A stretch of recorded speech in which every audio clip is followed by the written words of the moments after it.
there, I'm board certified professional organizer Kathi Burns. I'm really glad you're here. This podcast is designed for busy entrepreneurs just like you who want to take better control of your business and move forward with less stress and more success. If this is your first time listening, then thanks for coming. The Organized and Energized podcast is produced for your enjoyment, and show notes are found at thepodcast.organizedandenergize.com. Come back often and feel free to add this podcast to your favorite RSS feed or iTunes. You can also follow me on Twitter at Organized Energy and Facebook. All links are in the show notes. Now let's get into the show. Hi, everyone. Welcome back to Organize and Energize the podcast. This week, we're talking to my dear friend, Natalie Ledwell. I love Natalie because she's a risk taker, a non-conformist, a rule breaker, and a maker who believes nothing is impossible. Natalie Ledwell is also an authentic and internationally renowned motivational speaker, a best-selling author, the law of attraction guru, and the host of the Not Over Just Different podcast. She's also the co-founder of the revolutionary personal development company, Mind Movies. I don't know if you guys have ever heard of Mind Movies, but you'll hear a lot about it during this podcast. And Mind Movies has touched the lives of over 10 million people worldwide. Nat resides in Southern California with her puppy Bella, whom Nat is crazy about, and Bella is crazy about her. Oh yes, they are a pair. Nat's mission is to empower another 10 million adults and kids all around the world to lead lives fulfilled with joy, happiness, and passion. These are the lives that they were destined to live.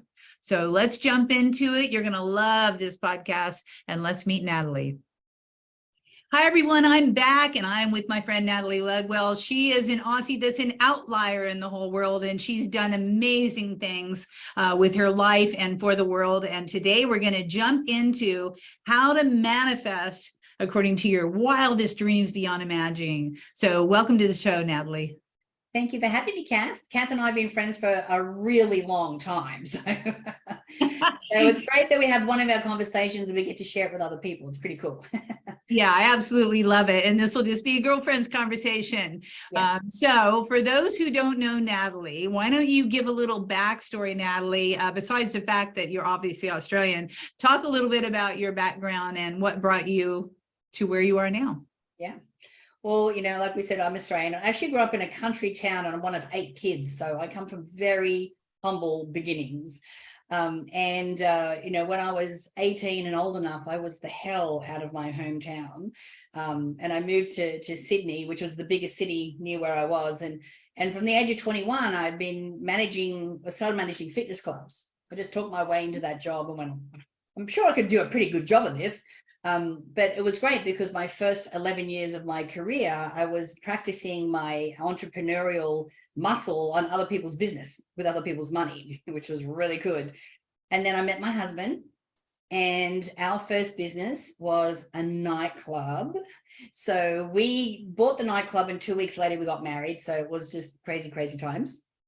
And after we sold the nightclub, after having it for like 5 wild and crazy years, we went through a whole series of different businesses. So, you know, we were the poster child for being a serial entrepreneur.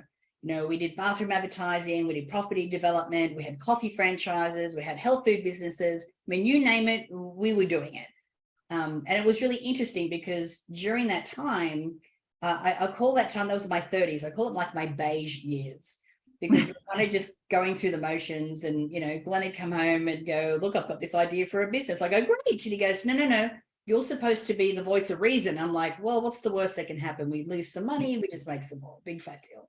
So we were just kind of going through the motions. And then 2007, we had a friend approach us with this really cool idea. The Secret had just been on Oprah, and everyone was talking about visualizing and the law of attraction. And he created this little slideshow that was like affirmations and photos and music. And it was his version of a vision board. Mm-hmm. And it was super cool. So he's like, let's, you know, start this, let's set up a website and let's sell the instructions so people can make these movies. And Glenn could hardly turn on a computer. Hadn't even heard of YouTube at this stage. And this is 2007. And, you know, we had 4 businesses that we were already trying to operate at that time. So it's like, dude, I don't know if we need another business.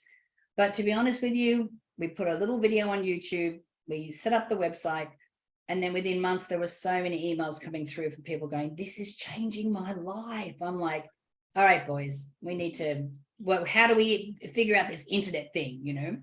And so that started our journey. We came over here in 2008 to the US, went to a seminar, joined a mastermind group, worked our butts off for 6 months, and launched our little cool idea to the world, which happened to be in September 2008 when the economic crisis was happening. Yeah. We had already racked up about 120 grand on credit cards. So I was like, please work, please work. And we ended up doing like a $700,000 launch. Yeah.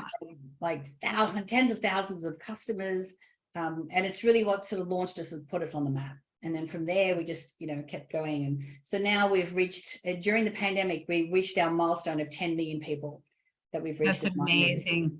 Yeah. People need it big time during the pandemic. People needed that. Yeah, big time. So now, and we really started doing that at 40. So at 40, I'm like trying to learn how to, you know, I knew how to use Word. That was it. and bookkeeping, MYOB, that's all I knew how to use on a computer. And I'm having to learn how to edit videos and write emails and websites. And, you know, so I was way outside my comfort zone. And then, of course, when I get to 50, where I could possibly be slowing down, I'm like, no, I'm going to get into education, and I'm going to put together a program that's going to help kids to, you know, increase their emotional intelligence and have like a fulfilled and happy life. And I started that at 50. And I didn't know what I'm doing there either, but it's just, you know, I think that as entrepreneurs, that's what we do. You just go, look, where can I help? You know, because I think as an entrepreneur, we have a ton of different skills that really can be applied to many different businesses. Right. But it's just what, especially at this age, it's like, what blows your hair back? I mean, what is it that you really love to do? Because you've got all these skills and experience. It's like, well, why don't I funnel that into something that I love that's actually helping to make a difference? Mm-hmm. And I think a lot of people right now, you know, with the great resignation, a lot of people are realizing at this point in their life, 40, 50, even 60, this is not what I want to do. I want to create my own thing. I mean, you and I have been serial entrepreneurs forever, our whole lives, but a lot of people don't have that in them. But what I think the good nugget of what you're saying is that it doesn't matter if you've never done it, because the skills, what I feel, and tell me if you agree with this, that whatever skills you have in your toolkit, that kind of leads to your passion. I mean, the reason that you have those skills, because it was something that you're really interested in at that point in your life, and you learned it. And so bringing that to market is a win-win, because it's going to be your passion. Well, I think I call it the breadcrumbs. You kind of, you go back and you follow the breadcrumbs and go, well, what am I good at? What is it that I like to do? What is it that people compliment me on that I know that, you know, I do well? And it can be applied to many different things. But when it comes to the nuts and bolts of how to run a successful business, I think those skills apply to any business. But I've got to be honest with you, one of the gifts that I've realized, both with starting Mind Movies and starting this personal growth studies, this program for schools, is ignorance. There was some rules, and there's certainly in education, there's rules and the ways that people normally do things. Well, I don't know what they are, so I'm just doing it the way that I think I should do it, you know, which is a blessing sometimes. Because I could absolutely go, oh my God, there's so much happening in politics, and everything's going on in education, and teachers are resigning and all these kind of things. And I'm like, well, I can't focus on the negative. I've got to focus on, I've got this little thing that I've got going on here. I've got to focus on what it is that I can do. Let me start reaching out to the low hanging fruit first. Let me reach out to the people who are really open and willing for this. Like, honestly, if I could say, look, every inner city, you know, school that's struggling with kids with attendance and behavior issues, let's focus there. I would love to do that. Yeah. But I have to go, no, let's start where we can make the difference first. And then from there, you know, sort of branch out from that. But, you know, I'm sure that there are certain protocols and everything, but I don't know what they are. So I'm just doing my own thing. Well, you know, I'm in a big thing of like, do it, don't ask. And then, you know, don't ask for yes. And that's actually how things are created here in the United States anyhow, is we have the trailblazers. We just trailblaze through, do what we want to do. And then maybe we'll get a no, but usually you just go right past things. And that's how innovation happens as well, right? So. Absolutely. And that's the thing. And, you know, they're talking about getting the no. The no is just a normal part of operating a business. Yeah. It's not like you go, oh, I have this idea and I put it into practice and then, da-da, even when I was telling about the launch of my movies and, $700,000, amazing. Everything that could go wrong went wrong leading into that launch. Like from our email delivery system shutting down our account because they thought we were doing something illegal, to PayPal freezing $500,000 in the account for 6 months for no reason, to like there was so many things that went wrong. But that's also part of the process. And I think to be a great business person or an entrepreneur, resilience has to be part of the mix. Getting a no, you go, okay, great, next. It's like it's not a hands on head situation. It's okay, well, that's not right. I've learned from that. What do I do better next time, kind of thing. Yeah. If you had to, speaking of that, if you had to tell your 18-year-old self something, who had just left the nest and went from a small town to the biggest city she could find, what would be your advice to her? Well, to be honest with you, 18-year-old me was like, I had more front than came up. Like I just took the world by the short girlies. Like for me, there was, because I think I was young and I didn't really know. I was just, I was always being very confident. So, I did talk myself into some jobs that were way beyond my capability, but I quickly was able to figure it out. I was kind of lucky for that. And I think that I don't have it as much now as I had back then. I could have it a little bit more now, I think, because as you get a little bit older, you're like, yeah, mellow a little bit or whatever. Or so much, you go, like, I was probably a little too confident back then, but no, my 18-year-old self, she conquered the world. The only challenge I had is that in the beginning, it was because, my mother and I had a bit of a tumultuous relationship. So I did everything to stick it to her and go, well, see, I could do good without you, And then I realized, wait, that's not healthy. I should probably change that. So.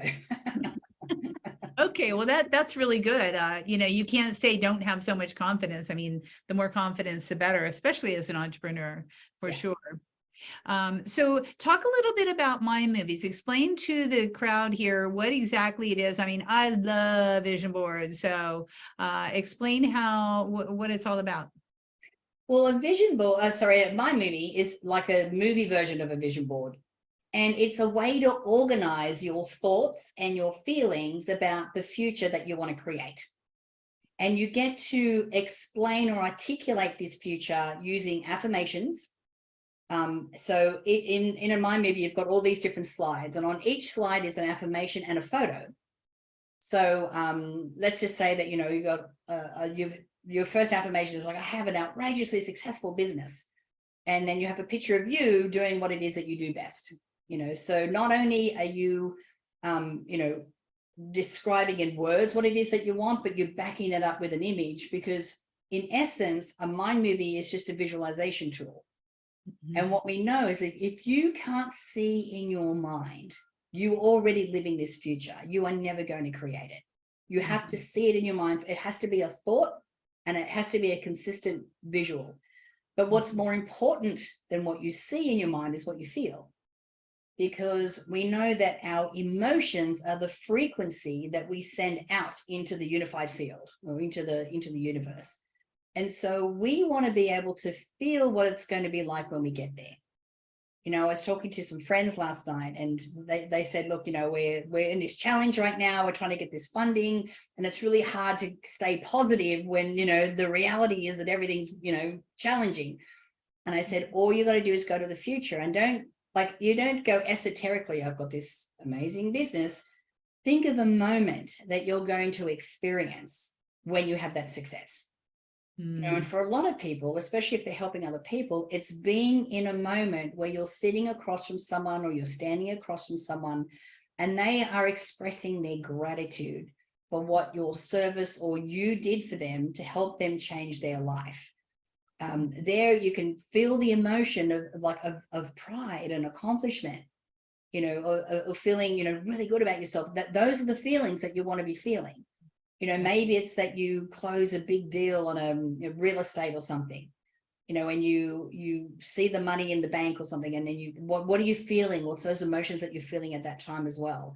Or you're helping a family move into their new home, so you've got to think of a moment that you will experience, which is a symbol of the success that you're creating. And then when you're in your mind and you're visualizing or imagining it, you want to really think about, what am I seeing? What am I smelling? What do I taste? What am I touching? What am I emotionally feeling in this moment? Yeah. And the more real that you make that, the easier it is for you to create it. So with a mind movie, you're describing those moments, right? But what helps you to emotionally get there is the music or the song that you choose to attach to your mind movie. It kind of becomes this anchor. So, when I attracted my partner during COVID, I used a love song for that mind movie, and for me, I'm all about the lyrics. I'd like to use songs that have got really positive lyrics and so forth, but if it's something that, because it becomes the soundtrack of your life, and so if you choose the right song that really elicits that emotion, you've got this really powerful little visual thing that you can download onto your phone, onto your tablet. You can watch it every day. And it helps you to have these mental vacations in the future that you're starting to create now. Yeah, I've been thinking, I'm a firm believer in thought, word, deed, right?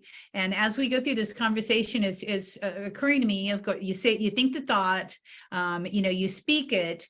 And I think deed, I always thought deed is like doing it, but I think deed is not really doing it. I think deed is feeling it, smelling it, touching it. That's the deed part. And that's what My Movies does, I believe, because it's all about the emotions, like you say, it's all that. And I think the deed part is the emotional, you're actually feeling it within yourself. Yeah. And so it put a new spin on that, because I love it. I truly believe in the thought, word, deed, but I think it's thought, word, emotion, because that then creates the action. Yeah, for me, I think that, to become this homing beacon for everything that we need to make it happen, the trifecta that I look at is our thoughts, our emotions, and our actions. Now, every thought that we have has an emotion attached. So when you're thinking yourself in this future, you're feeling the emotions have already been there.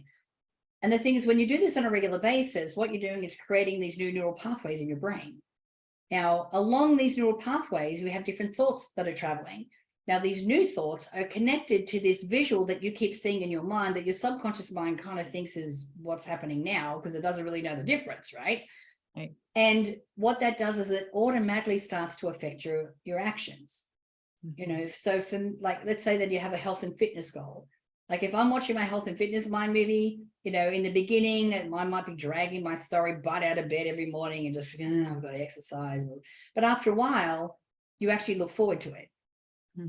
And you don't dopamine, right? Yeah. And you don't kind of realize why. It's because you've got these new neural pathways saying, because one of the affirmations in your mind movie is, I enjoy getting up and exercising every morning. Yeah. And next thing you know, you do. It's like magic. It's crazy like that. It's crazy. It's such an easier way to manifest things. And for those who are listening, if you haven't ever tapped into a mind movie, we're going to give you an opportunity to do that for sure at the bottom of the show. But it's just a phenomenal tool for you to see your way to whatever you're creating and see you being there. And I agree totally, Nat, that it's the emotional. And it's hard to feel it and smell it, and that's one of the more difficult things. And I think that's what mind movies really helps you get into. The auditory brings around that emotion as well. If you can't really feel it, maybe the song will make you feel it. Like you say, you anchor into the lyrics, and the lyrics will take you there. For some, it's an instrument. For some, it's a specific run will just take you right there, or a specific genre of music. And I think that's all at your fingertips within mind movies. Absolutely. I used to work with a gentleman by the name of Dr. Joe Dispenza, and he used to use mind movies in his week-long programs. So what he would do is he'd have people watching this kaleidoscope, which kind of got them into trance, which means you're in suggestible mind. So you watch a kaleidoscope, and then there'd be hundreds of people at this thing, and then he goes, okay, watch your mind movie. So people would have their device and their headphones in. And the first time this happened, I just remember just being so overwhelmed, because all I could see is people's faces lit up from the device, and just people crying. And when you make your own mind movie, like what we'll do is give you access to 6 pre-made mind movies, so you get an idea of what a mind movie is. But if you make your own, like I've had so many people that I've personally helped make a mind movie that were just in tears and went, oh my God, this is the life I want. This is my life. And when you see it tangibly like that, it's like, okay, I've just built my belief tenfold that this can actually happen, because now I kind of see it in a format that helps me to believe. Yeah. I remember when that happened, just you coming back saying, whoa, I can't believe this happened at this event. This is mind blowing. And is that kind of what sparked you to want to bring it into the schools when you saw that transformation, or what was this? I have had a passion to want to help children for a long time. And I made a My Movies platform for under 12s and for teenagers, which the category is a little different, the photos are a little different in there, but I didn't really know how to reach them. And I remember one morning reading a news article about an 11-year-old girl who had taken her own life because she was bullied at school. And it was just, and I'd heard about the suicide rates and everything, but this particular story, like 11, like it broke my heart. I'm like, okay, I've got to do something. And I was really lucky. I had a girlfriend of mine who's got 2 master's degrees in child psychology, and she's worked with kids in trauma all over the world. She reached out within a few days of that happening and going, come on, let's do this together. So we were able to put a whole program that's based in psychology and science. That's really helpful for teachers because they just have to play the video. We've got ways of the students to be able to tap into their own meditations and wellness check-ins, and got this really cool technology where they just speak into their phone and we can measure their emotions so they know how to course correct and everything as well, and how to self-regulate.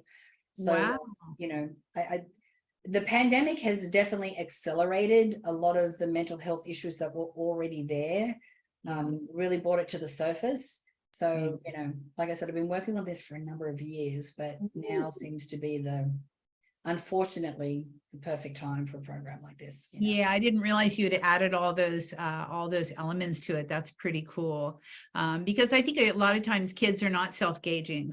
Kids are not self-aware of what they're feeling or what it is, how to describe what they're feeling. So that's amazing. That's really cool. Well, the other thing too with this project, and this is something like if someone's listening to the podcast right now and go, look, and this was my story.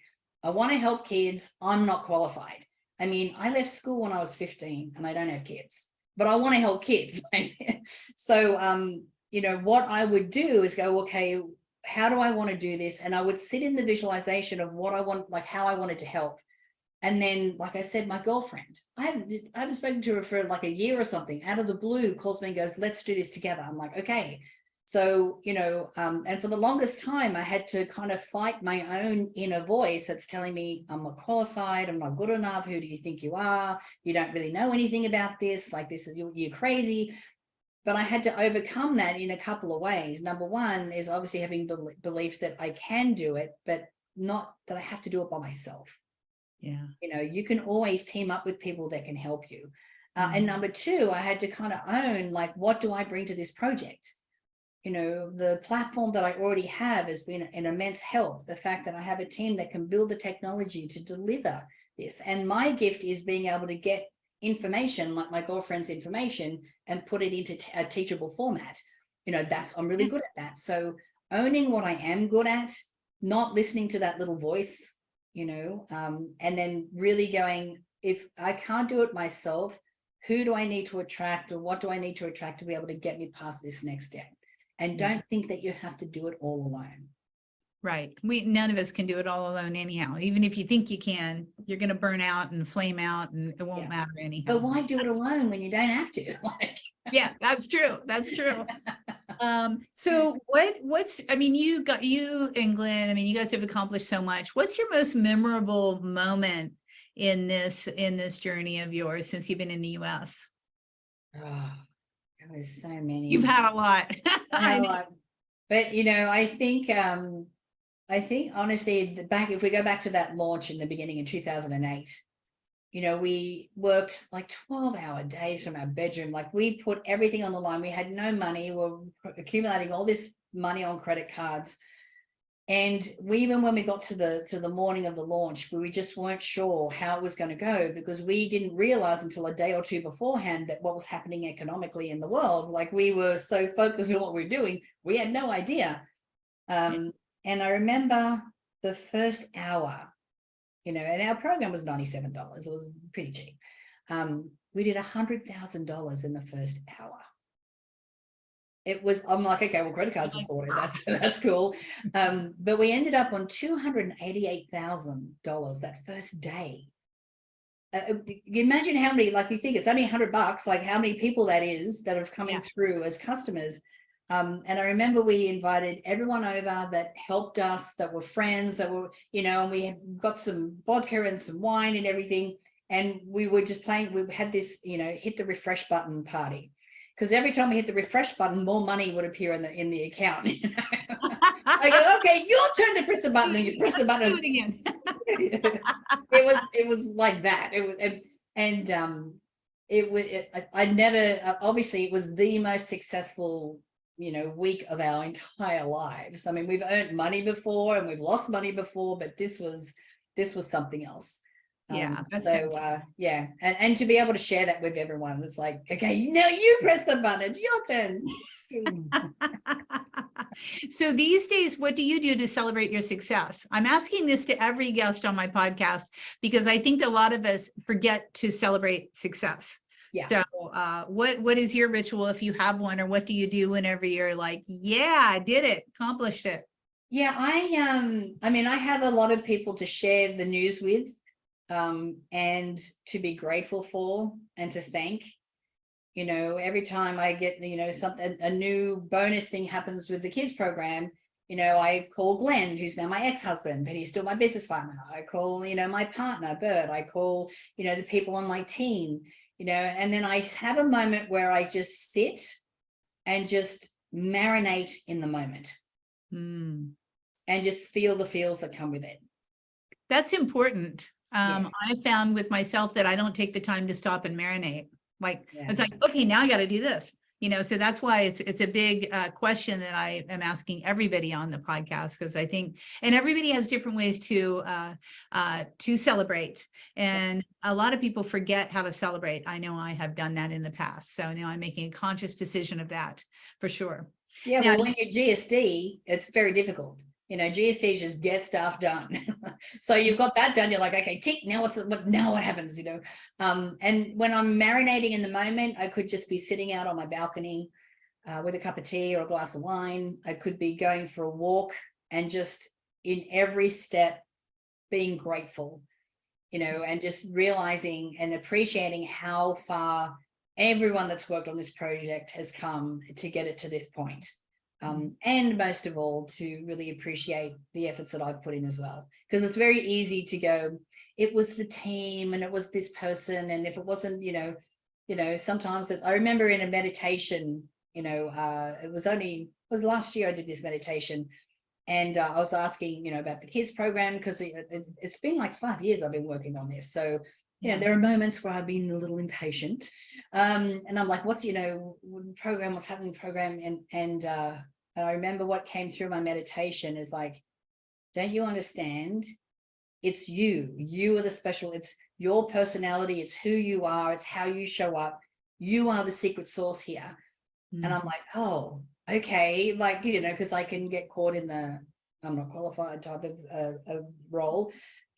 So I kind of have to sit down and go, you did it now, and appreciate how I did it, and acknowledge, you know, how I stepped up into it, because it's easy for me to go, it was the team, it was everybody else, you know. Right. Not me. But, you know, you are the secret sauce, because it wouldn't have happened without your thought. And I think all of you who are listening out there who have created your own businesses or thinking about creating your own business, you are the secret sauce. You are the special sauce. Only you're the only person that's going to create the company that you're creating or have created it. It's all your own unique blend, right? Absolutely. Because, you know, there's a lot of people that teach what I teach. I mean, what I teach is not rocket science and it's not original, but there are certain parts of the community that are going to resonate more with me because they can identify themselves in me. They might identify more with me as a middle-aged woman than they would with, you know, a young 25-year-old guy or a, you know, whatever else. So, you know, there are people out there, you know, a lot of people go, you know, you got to find your tribe. You got to go. I'm like, no. You show up as you and your tribe will find you. Yes. You don't have to do anything special. You just have to be authentic and real and show up as you, and your people will find you. Yeah, that's awesome advice, Nat. Okay, so one question I have to ask, of course, is to keep yourself organized. What is your favorite organizing hack, tactic, program? I knew you were going to ask this question, so I got my to-do list there. All I have right. a whole book of to-do lists. Like it's just, I handwrite it because, you know, I don't like there is technology that you can keep on top of all of that, but I'm still old school. I like to do the handwriting thing. And I have it sitting next to me. So for me, it's like I'll have the list. I don't have any expectations on when I'm going to get everything done, or it doesn't have to be done in one day. It's like, as long as it's on the list, I know it's going to get done when it gets done. You know, sometimes that list will be sitting there for a few days and I add some and I take some off or whatever. But, you know, sometimes I'll have like 20 minutes in between interviews or something. I'll go, right, what could I fit in 20 minutes? I'm like, oh, I could get that done. You know, or Right. what am I feeling creative about right now? What could I, you know, get accomplished? Okay. Without the list, Then that and the calendar is also really big too. Like if I need to get something done or do payments or things like that, it all goes on the calendar. what calendar do you use? Google Calendar. Yeah. Because a lot of the people that I work with, like, you know, my manager for the podcast, she can access my calendar. So she can get to see, so and the rest of my team. So when they're trying to organize me to do videos and different things, they can look at my calendar, go, right, we can slot this in for Nat. So I love the Google Calendar for sure. I yeah. put all my clients on that. It's an amazing resource. Okay, so to wrap up, what is there something that we should have talked about that we didn't? Something that I should have asked you that we've not discussed? Well, I don't know. I think that, you know, mind movies is definitely one part of the manifestation process. It's definitely very helpful, and especially if you're looking to start a business, and you don't even have to be super clear when you begin. You could go, look, I just wanted a successful business that I love, that I feel passionate about, where I get to help people. You could start from there, you know, and then start to take some action and do some research and go, what am I good at, and what, you know, what I'd like to do. So you don't have to be too clear to begin. But the idea is to begin, you know, and I think that, you know, we can, especially people like us who have lists and there's a lot of stuff to get done. You can get overwhelmed with the mountain of things in front of you to get done, especially if you're starting a business. Don't focus on the mountain. And you don't even have to have a plan. All you need to know is what the next step is. That's it. And then what's the next step after that? And what's the one after that? You don't have to focus one step at a time. That's how you get stuff done. You know, and you can build your mind movie as you go, right? Absolutely. You can go in and edit it and add to it and everything that you want. But that's how you get anything done, because you get immobilized and overwhelmed when you look at the mountain. Yeah. We don't want to be there. We just want to look at one step. You know, that's doable. We can do that. Yeah, can do that one little thing. Yeah. Small, specific action steps. You're talking my language, girlfriend. Okay, so and I know that you have something that you're offering the audience here. There's a treat, you guys. You got to make sure to take advantage of this. So let's talk about that, Natalie. Yeah. So as I said, I'm going to offer you 6 pre-made mind movies. These are free. The link is mindmovies.com/organize. So when you go there, you can download the mind movies, and they're on specific subjects, you know, creating wealth, on career, on relationships. And once you start watching these mind movies, these are pretty generic in general, but the great thing about these is they give you an idea of what it is that you would put in your own mind movie, or what you want for yourself. You know, and it helps you to get into that feeling of, well, this is what it feels like to be wealthy. And I can see myself in this movie, and I can see myself doing these things, and these are the things that I specifically want. So they're really great to be able to motivate you, to help you get clear about what it is that you want specifically and what wealth represents for you or what health represents for you.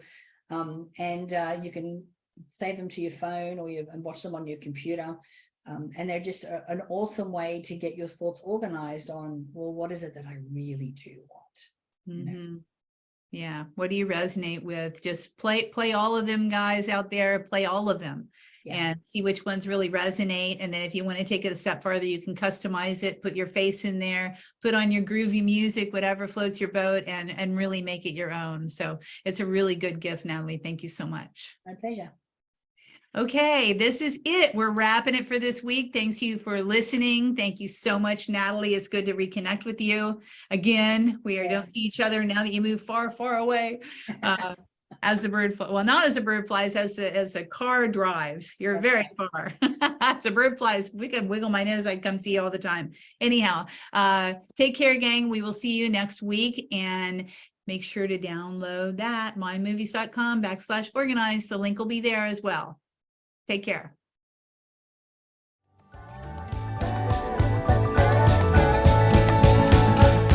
Hey, thanks for listening to this podcast. I hope you enjoyed this episode, and if you want to hear more, feel free to subscribe on the platform of your choice. Also, if you feel so inclined, I would truly appreciate a good rating from you to me. Have a stellar day.